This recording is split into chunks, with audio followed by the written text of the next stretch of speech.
Assalamualaikum warahmatullahi wabarakatuh. Nabi Muhammad SAW terus berusaha menyebarkan agama Islam tanpa henti. Beliau melakukan berbagai cara untuk menyampaikan ajaran Islam. Selain menyampaikan dakwah secara langsung melalui ceramah atau khotbah, Rasulullah SAW juga menggunakan metode surat. Rasulullah mengirimkan surat kepada para raja, kepala suku, dan tokoh di sekitar semenanjung Arab, mengajak mereka untuk memeluk agama Islam. Dakwah Nabi ini bahkan melampaui batas negeri, dengan mengirimkan surat kepada raja-raja di luar negeri, dengan tujuan untuk memperkenalkan dan mengajak mereka mengikuti Islam. Peristiwa ini terjadi pada tahun ke-6 Hijriah, setelah perjanjian Hudaibiyah. Rasulullah SAW mengirim surat kepada berbagai raja, di antaranya adalah Heraklius, penguasa Romawi di Syam, Mukaukis di Iskandariyah, Mesir, Kisra di Persia, Raja Bahrain, Hauda al-Hanafi, penguasa Yamamah, Raja Oman, Al-Harith al-Himyari, Raja Yaman, dan Al-Harith al-Ghassani, pemimpin kaum Ghassan. Bahkan, dakwah ini mencapai ke Najasyi di Habasyah, Abisinia. Seperti biasa dalam surat menyurat resmi negara, Nabi Muhammad SAW menciptakan sebuah cincin stempel sebagai tanda keaslian surat-suratnya. Stempel tersebut berisi tulisan Muhammad Rasulullah. Respons dari para penguasa negara terhadap surat-surat Nabi Muhammad beragam. Beberapa di antaranya menghormati dan menunjukkan persahabatan dengan mengirimkan surat balasan. Sebagian lainnya mempercayai Nabi Muhammad sebagai utusan Allah, mirip dengan reaksi Raja Najasyi. Namun, ada juga yang merendahkan dan bahkan marah, bahkan hingga membunuh utusan-utusan Nabi Muhammad yang mengantarkan surat-surat tersebut. Banyak kisah mengenai akhlak Rasulullah telah dicatat dalam berbagai buku sejarah. Keagungan sikap Nabi Muhammad SAW diakui tidak hanya oleh umat Islam, tetapi bahkan oleh mereka yang tidak mau tunduk kepada beliau. Salah satu contoh pengakuan jujur datang dari Abu Sufyan, yang pada saat itu belum memeluk Islam, ketika berbicara kepada Kaisar Heraklius. Pada suatu waktu, Heraklius sedang mengalami masa kejayaan dalam hidupnya. Setelah pertempuran sengit dan berkepanjangan antara pasukan Romawi dan Persia pada abad ke-6 dan ke-7, akhirnya Romawi berhasil memenangkan peperangan dan merebut kembali daerah-daerah yang sebelumnya dikuasai oleh Persia. Pada hari itu, salib suci berhasil direbut dari Persia dan dikembalikan ke gereja Makam Kudus di Yerusalem. Pada saat yang sama, Rasulullah SAW mengirimkan surat-surat dakwah kepada para raja yang berada di sekitar wilayah Tanah Arab dan juga di seluruh wilayah Hijaz, mengajak mereka untuk memeluk agama yang benar, yaitu agama Islam yang merupakan rahmat bagi seluruh alam. Oleh karena itu, Rasulullah SAW mengumpulkan para sahabatnya untuk menjalankan misi dakwah ini. Sebabnya, misi Rasulullah tidak akan dapat berjalan dengan baik jika ada sahabat yang enggan atau tidak mau membawa surat-surat dakwah dari Rasulullah SAW. Maka, Nabi Muhammad SAW menugaskan Dia Al-Qalbi untuk menyampaikan surat dari beliau kepada Kaisar Heraklius. Pada saat itu, Kaisar Heraklius baru saja mendengar nama Muhammad SAW dan merasa sangat penasaran terhadap sosok Nabi terakhir yang mengaku sebagai utusan Allah. Setelah menerima surat dari Rasulullah SAW, Kaisar Heraklius merasa tertarik untuk melakukan penelitian dan menyelidiki lebih lanjut demi memahami kebenaran kenabian dari Rasulullah Muhammad SAW. Ketika Kaisar Heraklius mengetahui bahwa sekelompok pedagang Arab dari Quraisy, yang dipimpin oleh Abu Sufyan bin Harb, sedang menuju ke Syam untuk melakukan perdagangan, ia mengirim utusannya untuk menemui pemimpin kelompok pedagang tersebut, yang pada saat itu masih beragama kafir. Utusan itu berkata, "Wahai pemimpin kaum, Raja Heraklius mengundangmu ke istana." Mendengar undangan tersebut, Abu Sufyan dan rombongannya tidak menunggu lama dan langsung berangkat ke istana untuk menemui Kaisar Romawi. Setelah kelompok pedagang Quraisy tiba di istana, Kaisar Heraklius mengumpulkan para pembesar Romawi. Melalui penerjemahnya, Heraklius berkata, "Katakan kepadanya bahwa aku ingin bertanya tentang lelaki yang mengaku sebagai nabi. Jika dia berdusta kepadaku, kalian harus mengatakan kebohongannya." Abu Sufyan menjawab dengan tegas, "Demi Tuhan, kalau bukan karena rasa malu dari tuduhan pembohong yang akan mereka lemparkan kepadaku, tentu aku akan berbohong tentangnya." Lalu Kaisar Heraklius bertanya kepada para pembesar, "Siapa di antara kalian yang memiliki hubungan nasab paling dekat dengan orang yang mengaku sebagai nabi itu?" Abu Sufyan menjawab, "Aku adalah orang yang memiliki hubungan nasab paling dekat dengannya." Abu Sufyan diminta untuk berdiri di barisan depan sebagai juru bicara karena memiliki hubungan nasab yang paling dekat dengan Rasulullah SAW. Sementara itu, rombongan yang lain berdiri di belakang sebagai saksi. Kaisar menggunakan strategi ini untuk memperoleh keterangan yang dapat dipercaya, maka terjadi dialog yang panjang antara Kaisar Heraklius dan Abi Sufyan. Kaisar Heraklius bertanya, bagaimana kedudukan nasabnya di tengah-tengah kalian? Abu Sufyan menjawab, dia adalah seorang yang memiliki nasab terhormat. Benar, Nabi kita, Rasulullah Muhammad Shallallahu Alaihi Wasallam, adalah sosok yang luar biasa. Penampilannya menarik, bicaranya fasih, pergaulannya mulia, sifatnya lembut, dan yang paling penting, ia tidak pernah berdusta. Selain itu, ia memiliki garis keturunan yang terhormat, sehingga ketika mengaku sebagai nabi, tidak ada tuduhan untuk mencari ketenaran karena keluarganya sudah dikenal karena keutamaannya, tidak ada niat untuk meningkatkan status sosial, karena kedudukan sosialnya sudah tinggi sejak usia muda, tidak ada alasan bagi orang untuk menolak apa yang ia sampaikan, kecuali kesombongan dari pihak mereka sendiri. Nabi Muhammad Shallallahu Alaihi Wasallam memiliki silsilah nasab yang sangat terhormat, ayah, kakek, buyut, dan seterusnya, semuanya merupakan tokoh dan pemuka di zamannya, mereka semua menduduki posisi terhormat di masyarakat Arab dan dikenal karena kebijaksanaan, keberanian, kepemimpinan, kedermawanan, dan berbagai keutamaan lainnya. Tidak hanya itu, jika kita juga melibatkan Nabi Ismail dan Nabi Ibrahim, nasab beliau semakin luar biasa. Di zaman sekarang, jika ada seseorang yang memiliki kontribusi dari bagian keluarga yang berjasa, masyarakat akan menghargai keturunannya, orang akan menyebutnya sebagai anak proklamator, cucu proklamator, atau keturunan dari tokoh terkenal lainnya, yang akan memberikan penghormatan khusus. Itu hanya satu dari sekian banyak tokoh berpengaruh dari keluarga Nabi Muhammad. Kedudukan Nabi Muhammad Shallallahu Alaihi Wasallam di tengah kaumnya sungguh mulia, tidak hanya belasan, bahkan banyak orang dari silsilah nasabnya yang semuanya merupakan tokoh berpengaruh dan berjasa. Meskipun memiliki posisi terhormat di masyarakat, Nabi Muhammad tetap menerima wahyu dan berdakwah dengan menghadirkan ajaran yang kadang bertentangan dengan tradisi kaumnya. Semua orang tidak lagi menganggapnya sebagai keturunan yang terhormat.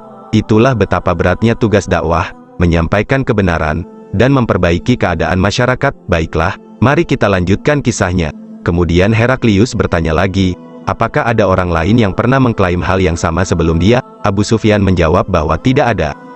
Lalu Kaisar Heraklius bertanya, apakah ayahnya adalah seorang raja? Abu Sufyan menjawab bahwa bukan. Kaisar Heraklius kembali bertanya, apakah yang mengikuti dia adalah orang-orang terhormat atau orang-orang rendah? Abu Sufyan menjawab bahwa bahkan yang mengikutinya adalah orang-orang rendah. Heraklius kemudian bertanya lagi, apakah jumlah pengikutnya bertambah atau berkurang? Abu Sufyan menjawab bahwa jumlah pengikutnya semakin bertambah. Apakah ada yang meninggalkan agamanya karena marah terhadap ajarannya?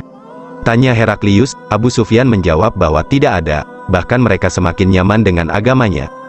Heraklius bertanya lagi, apakah mereka pernah menemukan dia berbohong sebelum dia menyampaikan apa yang dikatakannya? Abu Sufyan menjawab bahwa tidak pernah. Lalu Heraklius bertanya apakah dia pernah berperilaku curang? Abu Sufyan menjawab bahwa tidak pernah. Ketika mereka bergaul dengan Nabi Muhammad, dia tidak pernah melakukan hal itu. Kemudian Heraklius bertanya apakah mereka pernah berperang melawan Nabi Muhammad? Abu Sufyan menjawab bahwa ya, mereka pernah. Heraklius bertanya lagi, bagaimana akhir dari pertempuran-pertempuran tersebut? Abu Sufyan menjawab bahwa perang antara mereka sangat beragam. Kadang-kadang Nabi Muhammad mengalahkan mereka, dan kadang-kadang mereka yang berhasil mengalahkan beliau.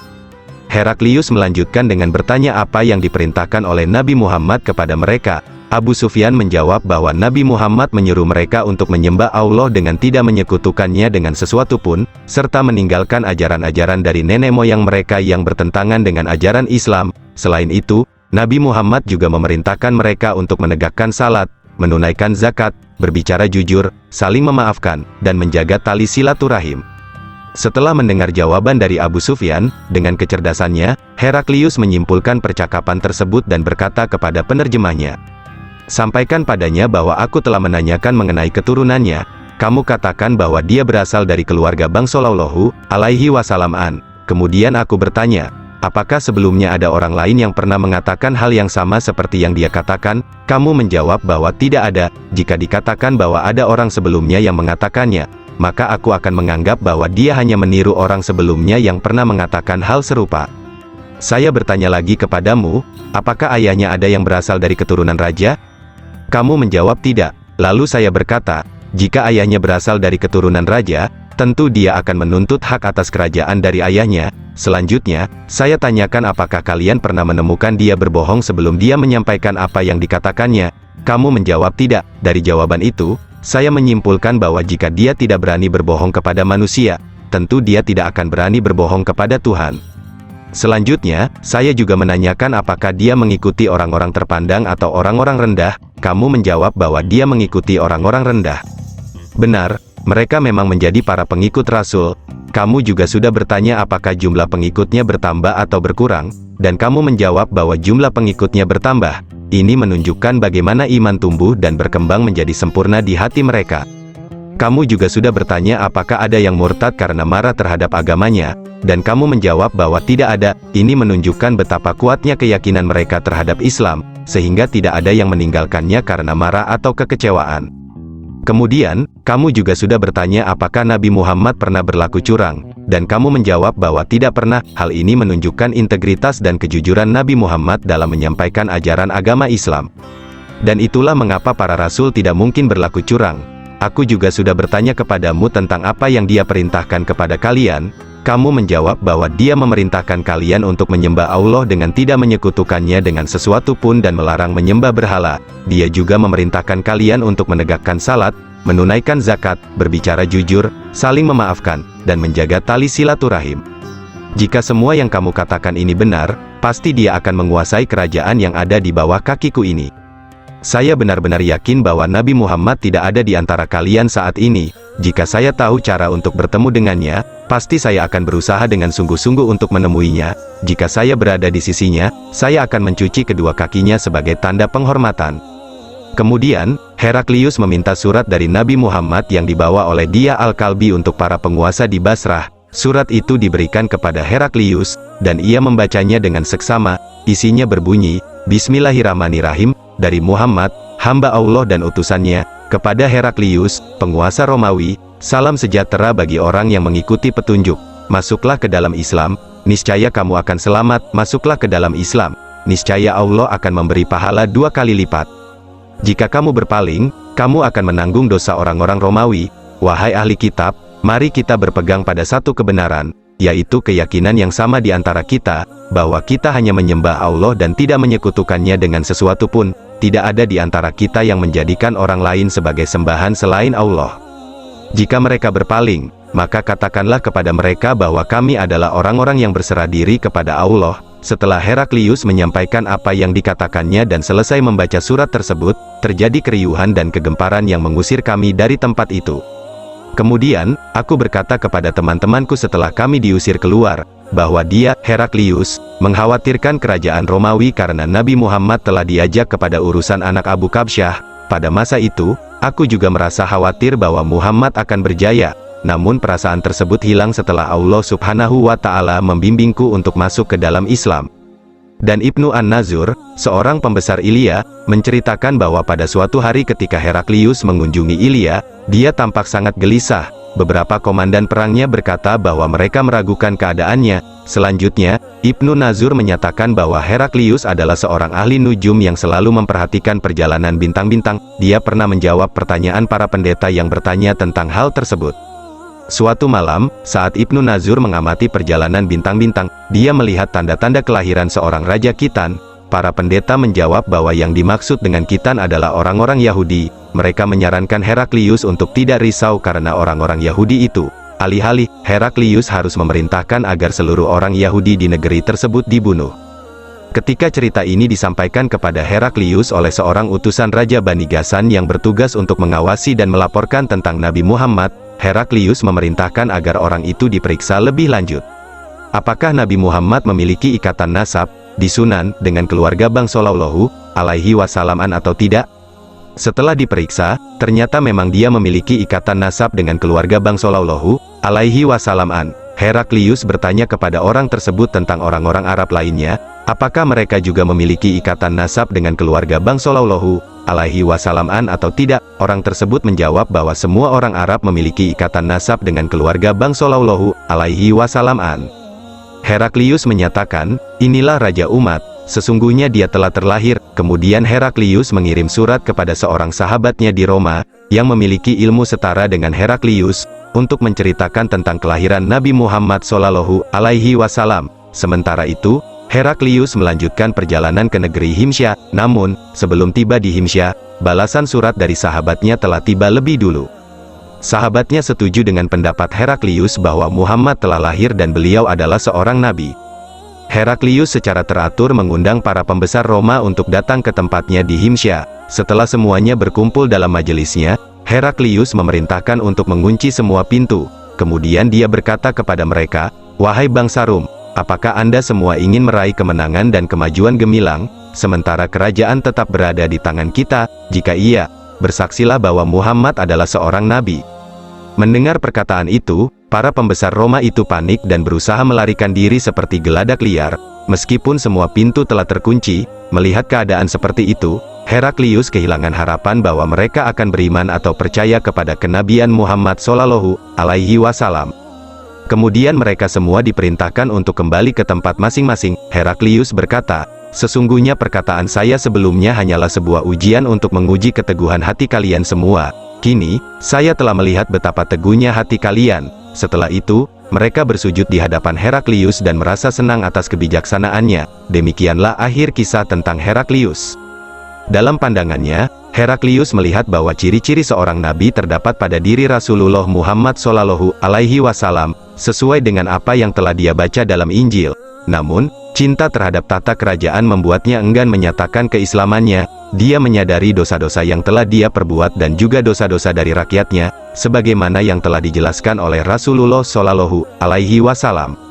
Heraklius mengakui bahwa Nabi Muhammad Shallallahu Alaihi Wasallam memiliki kekuatan untuk menguasai wilayah yang dikuasainya. Meskipun Heraklius sangat menghargai surat dari Rasulullah, dia tidak berani memeluk agama Islam karena takut ditinggalkan oleh rakyatnya dan khawatir akan kehilangan tata kerajaannya.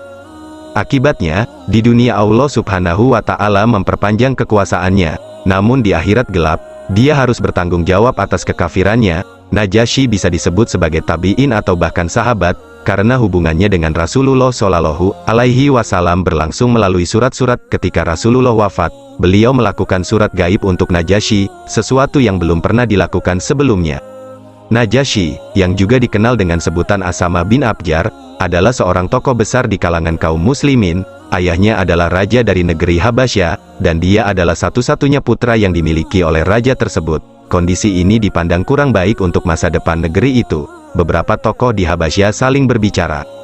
Mereka berkata, "Raja kita hanya memiliki satu putra, dan dia hanya menjadi beban. Jika raja wafat, dia akan mewarisi tahta dan mengantarkan kita menuju kebinasaan. Lebih baik kita membunuh sang raja dan mengangkat saudaranya menjadi raja baru. Dia memiliki 12 putra yang akan membela dan menjadi pewarisnya jika dia meninggal."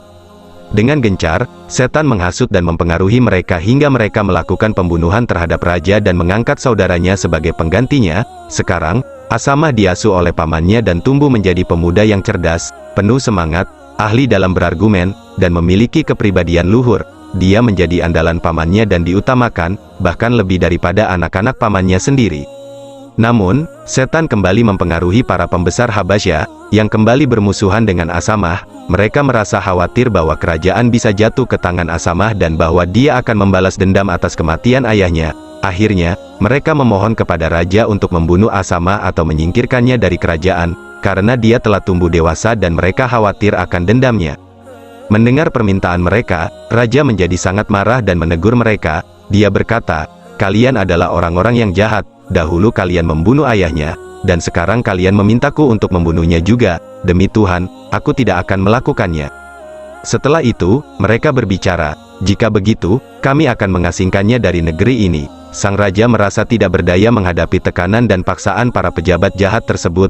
Tak lama setelah Asamah diusir, tiba-tiba terjadi peristiwa tak terduga. Badai mengamuk disertai guntur dan hujan lebat. Sebatang pilar istana roboh dan menimpa sang raja yang sedang berduka akibat kepergian keponakannya. Beberapa waktu kemudian, sang raja pun meninggal dunia. Rakyat Habasyah kemudian berkumpul untuk memilih raja baru. Mereka berharap salah satu dari 12 putra raja akan naik tahta. Namun ternyata tak ada satupun dari mereka yang dianggap layak untuk memimpin. Rakyat menjadi cemas dan gelisah, terutama setelah mengetahui bahwa negeri-negeri tetangga menunggu kesempatan untuk menyerang. Kemudian, ada seorang di antara mereka yang berbicara, "Demi Tuhan, pemilik Ka'bah, tak ada yang lebih pantas menjadi pemimpin kalian selain pemuda yang kalian usir itu." Setelah menyadari betapa pentingnya kehadiran Asamah, Najasyi, bagi negeri Habasyah, rakyat pun dengan segera mencari dan membawanya pulang ke negeri mereka. Mereka meletakkan mahkota di atas kepalanya dan mengangkatnya sebagai raja, dengan gelar Najasyi. Najasyi memimpin negeri dengan baik dan adil, membawa kebaikan dan keadilan setelah sebelumnya didominasi oleh kezaliman dan kejahatan. Sementara itu, di tempat lain, Allah Subhanahu wa Ta'ala memilih Nabi Muhammad SAW untuk membawa agama yang penuh hidayah dan kebenaran. Salah satu dari As-Sabiqunal Awwalun, Ahlul Kisah, yakni orang-orang dari suku Quraisy, mulai memeluk agama yang dibawa Nabi Muhammad SAW. Namun, mereka mulai menghadapi gangguan dan kekerasan dari kaum musyrikin Quraisy di Mekah. Melihat kondisi yang semakin sulit bagi kaum muslimin di Mekah, Rasulullah SAW memberi nasihat kepada mereka. Di negeri Habasyah terdapat seorang raja yang tidak suka berlaku zalim terhadap sesamanya. Pergilah kalian ke sana dan berlindunglah di dalam pemerintahannya, sampai Allah Subhanahu wa Ta'ala membukakan jalan keluar dan membebaskan kalian dari kesulitan ini. Setelah rombongan muhajirin pertama dalam Islam, yang berjumlah 80 orang, berangkat ke Habasyah, mereka merasa mendapatkan ketenangan dan rasa aman di negeri baru itu. Mereka bebas beribadah dan menikmati manisnya takwa tanpa gangguan. Namun, pihak Quraisy tidak tinggal diam setelah mengetahui bahwa kaum muslimin bisa hidup tenang di Habasyah. Pihak Quraisy segera menyusun makar untuk menghabisi kaum muhajirin atau mencoba membujuk mereka agar kembali ke Makkah. Untuk melaksanakan rencana tersebut, mereka mengirimkan dua orang utusan terpilih yang pandai berdiplomasi, yaitu Amr bin As dan Abdullah bin Abi Rabiyah, kepada Najasyi di Habasyah. Setelah berangkat, Amr bin As dan Abdullah bin Abi Rabiyah membawa hadiah-hadiah dalam jumlah besar untuk Najasyi dan para pejabat tinggi Habasyah, yang dikenal menyukai barang-barang dari Makkah. Setibanya di Habasyah, mereka terlebih dahulu menemui para pejabat sambil memberikan hadiah-hadiah tersebut. Keduanya pun berbicara kepada para pejabat tentang sejumlah pengacau dari kota mereka yang telah keluar dari agama nenek moyang dan memecah belah persatuan mereka. Mereka memohon agar para pejabat mendukung kata-kata mereka ketika nanti mereka menghadap Najasyi untuk membicarakan masalah ini. Mereka meminta agar para pejabat menentang agama yang dianut oleh para pengacau tersebut tanpa bertanya lebih lanjut. Amr bin As dan Abdullah bin Abi Rabiyah mengakui bahwa mereka adalah kaum mereka yang lebih mengenal para pengacau dan berharap agar para pejabat bersedia menyerahkan mereka kepada mereka. Mereka mengikuti agama baru yang kami tidak mengenal. Begitu juga dengan Anda. Kami berdua diutus oleh pemimpin kaum kami untuk meminta agar Tuhanku mengembalikan mereka kepada kaumnya, karena kaumnya lah yang lebih tahu akibat yang timbul dari agama yang baru tersebut, berupa fitnah dan kekacauan yang mereka sebarkan. Najasyi memperhatikan para penasihat istana dan meminta pendapat mereka. Mereka menyatakan bahwa mereka tidak tahu tentang agama baru tersebut, dan tentunya kaum mereka lebih paham akan hal itu daripada mereka. Najasyi pun berkata bahwa dia tidak akan menyerahkan mereka kepada siapapun sebelum mendengarkan keterangan dari mereka sendiri dan mendengar tentang keyakinan mereka. Jika mereka terlibat dalam kejahatan, dia tidak keberatan untuk menyerahkan mereka kepada pihak yang berwenang. Namun, jika mereka berada dalam kebenaran, ia akan melindungi dan memelihara mereka selama mereka ingin tinggal di negeri ini. Demi Tuhan, aku tidak akan melupakan karunia-Nya kepada diriku yang telah mengembalikan aku ke negeri ini karena ulah orang-orang yang keji. Kemudian, Najasyi memanggil para muhajirin yang hijrah ke negerinya untuk datang ke istananya. Mereka saling bertukar pikiran dan bertanya-tanya mengenai jawaban yang akan mereka berikan jika ditanya tentang agama mereka. Beberapa dari mereka berpendapat bahwa mereka harus menyampaikan apa yang telah difirmankan Allah dalam kitabnya dan menjelaskan segala ajaran yang telah diajarkan oleh Rasulullah SAW tentang Tuhan mereka. Setelah berdiskusi, mereka pergi menuju istana. Di sana, mereka melihat Amr bin As dan Abdullah bin Abi Rabiyah, para uskup Najasyi duduk berkeliling dengan pakaian kebesaran mereka, sambil memegang kitab-kitab terbuka di tangan. Para muhajirin duduk di tempat yang telah disediakan setelah memberi salam dengan cara Islam. Amr bin As memandang mereka dengan rasa penasaran dan bertanya mengapa mereka tidak sujud kepada raja. Dalam jawabannya, mereka menyatakan bahwa mereka hanya sujud kepada Allah Subhanahu wa Ta'ala. Melihat jawaban tersebut, Najasyi mengangguk kagum dan memperhatikan mereka dengan pandangan simpati. Kemudian, Najasyi bertanya tentang agama yang mereka anut, karena mereka meninggalkan agama nenek moyang mereka dan tidak mengikuti agama orang Habasyah. Ja'far, salah satu dari kaum muslimin yang hijrah, memohon izin untuk menjawab pertanyaan tersebut. Dia menjelaskan bahwa mereka tidak menciptakan agama baru, melainkan mereka mengikuti ajaran yang dibawa oleh Nabi Muhammad bin Abdullah, yang diutus oleh Tuhan untuk menyebarkan agama dan petunjuk yang benar. Nabi Muhammad membawa mereka dari kebodohan menuju cahaya dan kebenaran yang terang benderang. Sebelum mengikuti ajaran Islam, mereka hidup dalam kegelapan kebodohan.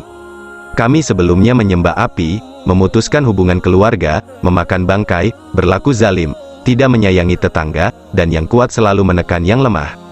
Namun, dalam kondisi seperti itu, Allah Subhanahu wa Ta'ala mengutus seorang rasul yang asal-usulnya kami ketahui. Kami percaya pada kejujuran, amanah, dan kesucian beliau.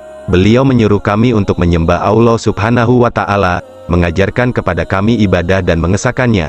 Dia memerintahkan kami untuk menegakkan sholat, membayar zakat, berpuasa pada bulan Ramadan, dan meninggalkan penyembahan terhadap berhala dan batu-batu. Beliau juga memerintahkan kepada kami untuk senantiasa berbicara jujur, menjaga amanah, menyambung persaudaraan, dan menghargai darah. Selain itu, beliau melarang kami dari perbuatan zina, bersaksi palsu, dan memakan harta anak yatim. Maka kami beriman dan mengikuti risalahnya, serta menjalankan petunjuk yang beliau bawa. Sekarang kami hanya beribadah kepada Allah saja, tidak ada sekutu baginya. Kami mengharamkan segala sesuatu yang diharamkan bagi kami, dan menghalalkan segala sesuatu yang dihalalkan. Namun, kaum kami memusuhi dan menyiksa kami, berusaha agar kami kembali kepada agama nenek moyang dan menyembah batu-batu berhala setelah kami menyembah Allah Subhanahu wa Ta'ala. Mereka berlaku zalim dan menghalangi kami menjalankan agama, sehingga kami terpaksa melarikan diri mencari tempat berlindung. Kami memilih negeri Anda dengan harapan, tidak akan mendapatkan perlakuan yang zalim di sini. Najasyi bertanya kepada Ja'far bin Abi Thalib, apakah kalian membawa sesuatu yang dibawa oleh Nabi tentang Tuhannya? Ja'far menjawab, ya, ada. Najasyi kemudian meminta Ja'far untuk membacakannya, lalu Ja'far membacakan surat Maryam, yang menceritakan kisah Maryam dalam Al-Quran, ketika ia menjauhkan diri dari keluarganya ke suatu tempat di sebelah timur. Di sana, ia mengadakan tabir yang melindunginya dari mereka. Kemudian, Allah mengutus ruhnya kepadanya, dan ruh itu menjelma di hadapannya dalam bentuk manusia yang sempurna. Maryam berkata, sesungguhnya aku berlindung kepada Tuhan yang Maha Pemurah, jika kamu seorang yang bertakwa. Malaikat Jibril berkata, sesungguhnya aku ini hanyalah seorang utusan Tuhanmu, untuk memberimu seorang anak laki-laki yang suci. Maryam berkata, bagaimana mungkin aku akan memiliki seorang anak laki-laki, padahal tidak seorang pun pernah menyentuhku, dan aku bukan seorang pezinah. Jibril berkata, demikianlah Tuhanmu berfirman, hal itu adalah mudah bagiku, dan agar dapat kami menjadikannya suatu tanda bagi manusia, dan sebagai rahmat dari kami, dan hal itu adalah suatu perkara yang sudah diputuskan. Maka Maryam pun mengandungnya, dan kemudian ia pergi ke tempat yang jauh untuk menyisihkan diri dengan kandungannya itu. Ketika saat melahirkan tiba, ia bersandar pada pangkal pohon kurma. Ia berkata, aduhai, alangkah baiknya aku mati sebelum ini, dan aku menjadi sesuatu yang tidak berarti, lagi dilupakan. Maka Jibril menyerunya dari tempat yang rendah, janganlah kamu bersedih, sesungguhnya Rabbmu telah menjadikan anak sungai di bawahmu. Al-Quran Surat Maryam, 16-24. Tampaklah Najasyi menangis terharu mendengarnya.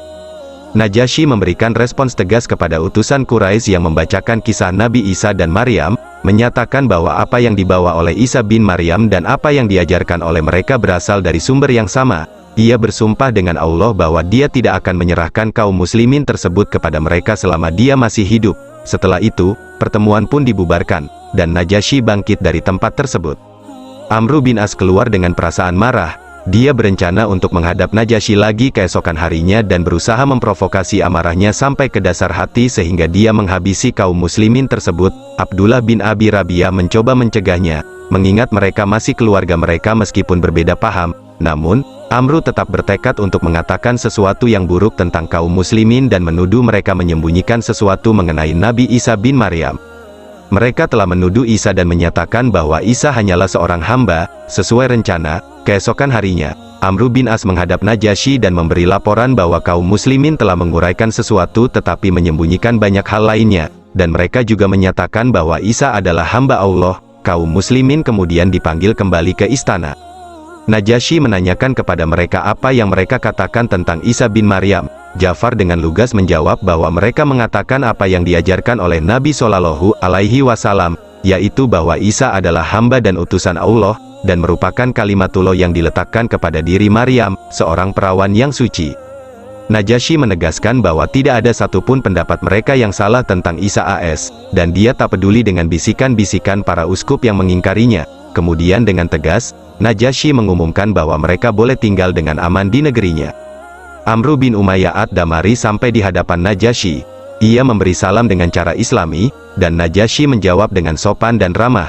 Setelah diizinkan duduk di majelis Habasyah, Amru bin Umayyah menyerahkan surat dari Rasulullah kepada Najasyi yang kemudian dibacanya. Surat itu berisi ajakan untuk memeluk agama Islam, dilengkapi dengan beberapa ayat Al-Quran.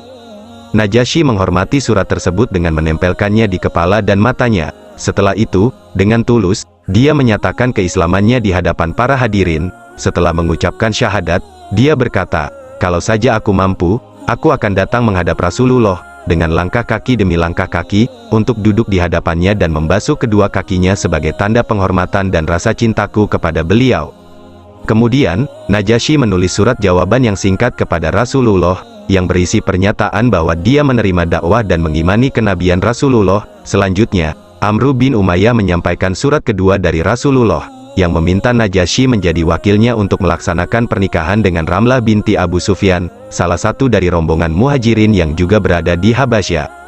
Ramlah, yang akrab dipanggil Ummu Habibah, memiliki perjalanan hidup yang penuh liku-liku dan berakhir dengan kebahagiaan, meskipun awalnya dia adalah salah satu penentang keyakinan agama ayahnya, yang merupakan tokoh penting suku Quraisy. Ummu Habibah, bersama suaminya Ubaidullah bin Jahsy, menyatakan keimanannya kepada Allah SWT, dan Rasulnya. Mereka berdua termasuk dalam rombongan muhajirin yang mencari perlindungan di Habasyah untuk mempertahankan agama mereka. Para muhajirin mendapat perlakuan baik dan jaminan keamanan dari Najasyi, yang membuat Ummu Habibah berharap semua penderitaannya akan segera berakhir. Namun, takdir menguji Ummu Habibah dengan ujian berat yang bisa menggetarkan hatinya. Tidak terduga, Ubaidullah bin Jahsy mengalami murtad. Dia masuk agama Nasrani dan berbalik menjadi musuh Islam dan kaum muslimin. Kehidupannya hanya dihabiskan dengan duduk di tempat perjudian dan minum-minum berat. Bahkan, dia memberikan pilihan sulit kepada Ummu Habibah, yaitu untuk mengikuti agama Mesir seperti dirinya atau bercerai. Ummu Habibah menghadapi 3 pilihan yang sulit. Pertama, mengikuti suaminya dan menjadi seorang Nasrani, yang berarti menghadapi kutukan dunia dan akhirat. Kedua, kembali kepada ayahnya di Mekah yang masih hidup dalam kemusyrikan. Dan ketiga, tetap tinggal di Habasyah, hidup dalam pengasingan bersama putrinya, Habibah. Akhirnya, Ummu Habibah mengutamakan ridha Allah di atas segala masalah. Dia memutuskan untuk tetap tinggal di Habasyah bersama dengan para muhajirin lainnya, menunggu Allah menunjukkan jalan keluar. Tak berselang lama, dia merasakan kesedihan ketika suaminya meninggal dalam keadaan mabuk. Setelah masa iddah berakhir, Allah memberikan pertolongan padanya. Pada suatu pagi yang cerah, dia mendengar suara ketukan di pintu rumahnya. Ketika pintu dibuka, seorang wanita utusan dari Najasyi memberi salam dan menyampaikan pesan bahwa Najasyi ingin menyampaikan salamnya untuknya. Dia juga menyampaikan bahwa Rasulullah Muhammad telah meminang Ummu Habibah, dan Najasyi ditunjuk sebagai wakil untuk acara pernikahan tersebut. Maka, ketika Ummu Habibah menerima pinangan itu, dia segera menunjuk Khalid bin Soin bin As sebagai wali pernikahannya, karena dia adalah kerabatnya yang terdekat di negeri Habasyah. Kebahagiaan Ummu Habibah tidak terukur. Dia berkata kepada utusan tersebut dengan penuh syukur, "Semoga Allah memberikan kebahagiaan kepadamu." Pada hari yang ditentukan, istana Najasyi menjadi tempat semarak. Seluruh sahabat yang ada di Habasyah hadir untuk menyaksikan pernikahan Ummu Habibah dengan Rasulullah. Setelah segalanya siap, Najasyi mengucapkan tahmid dan dengan gembira mengatakan, "Amma ba'du, saya memenuhi permintaan Rasulullah untuk menikahkan Ramlah binti Abu Sufyan. Saya memberikan mahar sebagai wakil Rasulullah, yaitu 400 dinar emas sesuai sunatullah dan sunnah Rasulnya." Najasyi juga telah menyiapkan 2 buah kapal untuk mengantarkan Ummul Mukminin Ramlah binti Abu Sufyan dan putrinya menuju tempat pernikahan. Semua sahabat merasa sangat bahagia dan bersyukur atas berkah dan pertolongan Allah dalam pernikahan tersebut. Kemudian, Ummul Mukminin Ramlah binti Abu Sufyan, bersama sisa kaum muslimin yang ada di Habasyah, berangkat menuju Madinah. Sejumlah rakyat Habasyah yang beriman kepada Allah dan Rasulnya ikut serta dalam rombongan ini, dengan rasa rindu untuk bertemu langsung dengan Nabi, dan melaksanakan sholat di belakang beliau. Perjalanan ini dipimpin oleh Ja'far bin Abi Thalib. Najasyi juga memberikan beberapa bingkisan untuk Rasulullah, termasuk 3 batang tongkat Habasyah yang terbuat dari kayu pilihan. salah satu tongkat tersebut digunakan oleh Rasulullah sendiri, sedangkan dua lainnya diberikan sebagai hadiah kepada Umar bin Khattab dan Ali bin Abi Thalib. Pada masa yang akan datang, tongkat tersebut menjadi simbol penting di antara sahabat-sahabat Rasulullah. Bilal selalu membawanya ketika berada di dekat Nabi dan seringkali tongkat itu digunakan sebagai sutra ketika Rasulullah melaksanakan sholat, terutama ketika tidak ada masjid atau bangunan lainnya atau ketika berada dalam perjalanan. Setelah Rasulullah wafat, tongkat itu dipindahkan ke tangan Abu Bakar As-Siddiq, lalu kepada Umar bin Khattab, Utsman bin Affan, dan seterusnya. Mengikuti setiap pergantian khalifah, tongkat tersebut menjadi lambang kesetiaan dan warisan berharga dari zaman Rasulullah kepada para khalifah selanjutnya. Pada kesempatan lain, Rasulullah menerima beberapa hadiah perhiasan, termasuk cincin emas. Namun, beliau tidak menggunakan perhiasan tersebut sendiri, melainkan memberikannya kepada Umamah, cucu dari putri beliau, Zainab. Tidak lama setelah itu, Najasyi wafat. Rasulullah mengumpulkan para sahabat untuk melaksanakan sholat gaib sebagai penghormatan kepada beliau. Menariknya, sebelum kematian Najasyi, Rasulullah tidak pernah melakukan sholat gaib dan juga tidak melakukannya setelahnya. Semoga Allah meridai Najasyi dan memberinya tempat yang kekal di surga sebagai balasan atas kebaikannya. Beliau telah memberikan dukungan dan keamanan kepada kaum muslimin di saat-saat ketidakberdayaan dan ketakutan. Segala tindakannya didasari oleh upaya mencari keridaan Allah SWT. Allahu Akbar, Allah Maha Besar. Selanjutnya, kita akan membahas tentang raja yang zalim, yaitu Raja Kisra di Persia, yang menyobek surat Rasulullah. Surat Rasulullah, yang ditujukan kepada Raja Persia ini berbeda dari yang sebelumnya diterima dengan hormat oleh penguasa lain. Isinya menegaskan keimanan kepada Allah dan Rasul-Nya, serta mengajak Raja Persia untuk memeluk agama Islam. Surat itu dimulai dengan kalimat Bismillahirrahmanirrahim dan menyatakan bahwa Muhammad adalah Rasulullah. Dalam surat tersebut, Rasulullah memberi peringatan kepada Raja Persia dan seluruh manusia untuk mengikuti petunjuk Allah. Rasulullah juga menegaskan bahwa jika Raja Persia menerima Islam, maka kekayaan dan kekuasaannya akan diakui sebagai milik Allah dan Tuhan akan menjadi pemimpin bagi kaumnya. Namun, Raja Persia yang sombong ini menolak surat Rasulullah dengan sikap yang congkak. Ia bahkan merobek surat tersebut sebagai tanda penolakannya terhadap ajakan Islam. Sikapnya yang sombong dan membangkang kepada pesan Rasulullah menunjukkan betapa keras kepala dan zalimnya Raja Persia dalam menanggapi dakwah Islam. Kisra adalah contoh dari penguasa yang mempertahankan kekafirannya dan menolak petunjuk Allah. Nantinya, ia akan menerima akibat dari perbuatannya, dan dosa-dosanya akan menjadi tanggung jawabnya di hadapan Tuhan. Cerita berlanjut dengan kedatangan Abdullah bin Hudafah ke istana Raja Persia. Kisra memanggil para pembesar dan menghadirkan Abdullah di hadapan majelisnya. Ketika ingin menyerahkan surat tersebut, Abdullah menolak memberikannya kepada pengawal, dengan alasan bahwa Rasulullah telah memerintahkan agar surat itu diserahkan langsung ke tangan Kisra tanpa perantara. Abdullah bin Hudafah dengan tegas menyampaikan bahwa ia tidak ingin menyalahi perintah Rasulullah, yang menyuruhnya menyerahkan surat tersebut langsung ke tangan Kisra. Tindakan ini menunjukkan kesetiaan dan ketaatan sahabat kepada Nabi Muhammad, sekaligus menegaskan kehormatan dan pentingnya surat yang dikirim oleh Rasulullah kepada Raja Persia. Meskipun Raja Persia merobek surat tersebut dengan sikap sombong dan congkak, sahabat Abdullah bin Hudafah tetap teguh dalam melaksanakan tugasnya sebagai utusan Rasulullah. Kehadiran Abdullah di istana Raja Persia menjadi bukti bahwa dakwah Islam tersebar hingga ke negeri-negeri jauh dan bahwa para sahabat Rasulullah, dengan penuh semangat dan ketulusan berjuang untuk menyampaikan pesan agama Islam kepada berbagai bangsa dan penguasa. Kisra memahami dan mengizinkan Abdullah bin Hudafah mendekat kepadanya. Saat Abdullah menyerahkan surat dari Rasulullah, Kisra memanggil sekretaris berkebangsaan Arab dari Hira untuk membuka surat tersebut dan membacakan isinya di hadapannya. Namun, ketika surat itu dibacakan, Kisra merasa tersinggung karena Rasulullah menyebutkan namanya sendiri terlebih dahulu sebelum menuliskan nama Kisra. Kemarahan melanda Kisra, wajahnya memerah, dan urat lehernya membengkak.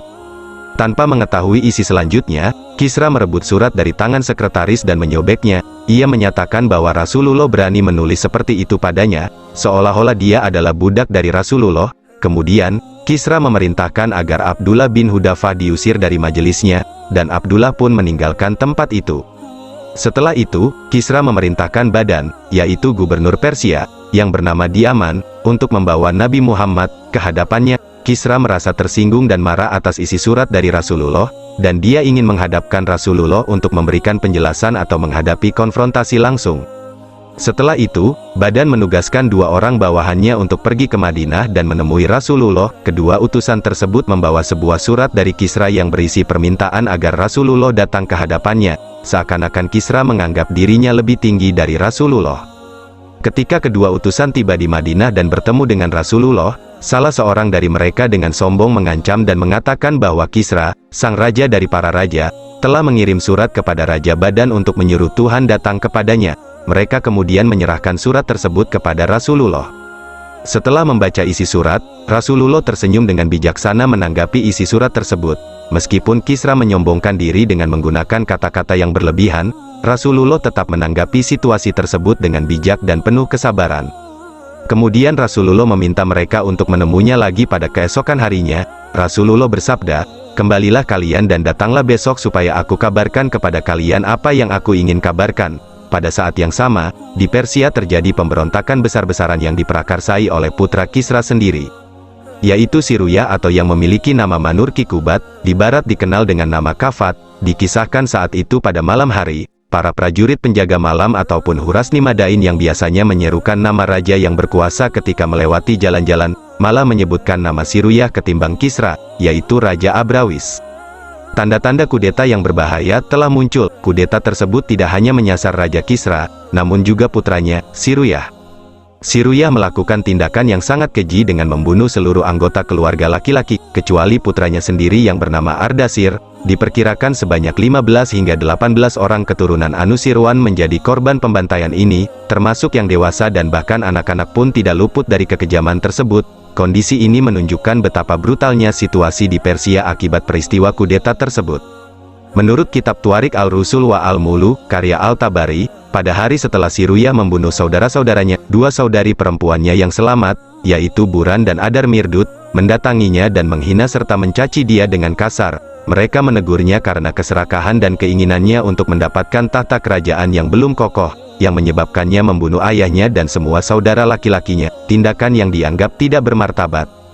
Pada keesokan harinya, Rasulullah Shallallahu Alaihi Wasallam memberitahukan peristiwa pemberontakan di Persia kepada kedua utusan Badan. Dia menjelaskan bahwa Raja Persia, Kisra, telah kalah dan dihina oleh saudaranya sendiri, yaitu Badan, yang kemudian menggantikannya sebagai Raja Persia. Peristiwa ini menunjukkan betapa tidak stabilnya situasi politik di Persia akibat dari kudeta yang dilakukan oleh Siruyah. Mereka bertanya, apakah Tuhan benar-benar yakin dengan apa yang Tuhan katakan ini? Sebenarnya kami tidak terlalu membenci Tuhan. Apakah kami harus mencatat apa yang Tuhan katakan ini dan menyampaikannya kepada raja kami, yaitu Badan? Rasulullah Shallallahu Alaihi Wasallam menjawab, benar, sampaikan hal ini kepadanya. Sampaikan pula pesanku kepadanya, bahwa agama dan kekuasaanku akan merambah seperti yang dicapai Kisra, yaitu menguasai yang kaya maupun yang miskin. Sampaikan juga kepadanya, apabila Tuhan mau masuk Islam, kau berikan apa yang menjadi milik Tuhan dan mengangkat Tuhan sebagai pemimpin bagi kaum Tuhan.